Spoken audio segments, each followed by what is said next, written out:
He raised a finger as if he had more to say on the matter, though I ignored it and walked over to his book, pulled out the card from the inside flap, and quickly stamped the return date on it.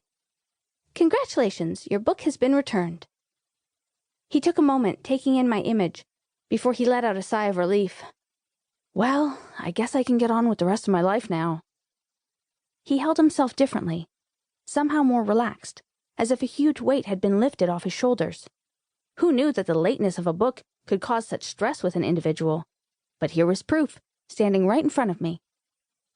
"Would you like to check anything else out?" He waved his hands back and forth.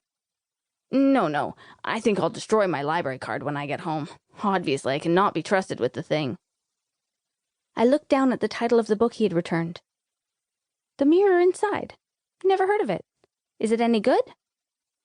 When I got no answer, I looked up to find that he was already gone, without even a fond farewell. I guess he had somewhere to be. It must be good if he kept it for so long. I opened it up to the first page and found a hand-drawn picture of a small boy, with a small caption typed below. His hard-earned grades were profitable on this warm summer day. His mother's promise proved true, as she handed him a card of infinite knowledge and substance. The words came to him as he read, and his imagination was vast and everlasting. As I flipped through the pages, I realized that this read more like a diary than any fiction I knew. Each chapter had a sketch similar to the one of the first page, setting the scene for the text to follow. Mundane details were described alongside emotional tornadoes. I was both fascinated and impatient while weeding through the thousands of pages. I finally skipped to the page before the end. The sketch was still of the boy, only now he was completely grown up. He had the same smug look as he did on the first page, except now I recognized him as the customer who had returned the book. I looked up to where he had once stood, in total amazement. Outside, I heard the sound of a car screeching its wheels against the pavement, followed by a loud thud. Fixated on the book, I read the caption aloud. I never figured out if I was reading the book or it was reading me. My years of confusion and torment end soon, as I spotted a light on inside the library last night. Hopefully it isn't too late. I feel that it may be, though I am happy to be wrong, as my life is on the line. Her vacation is over. Am I missing something? What was his urgency?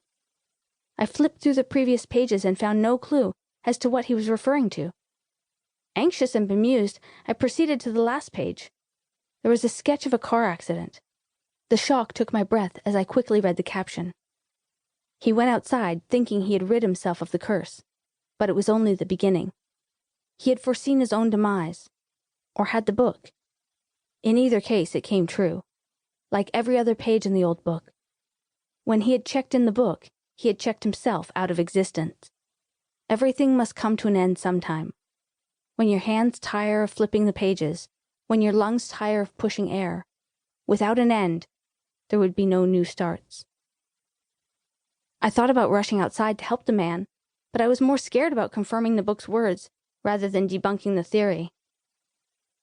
Reluctantly, I turned another page to see how it all ended. I saw a sketch of myself looking back at me.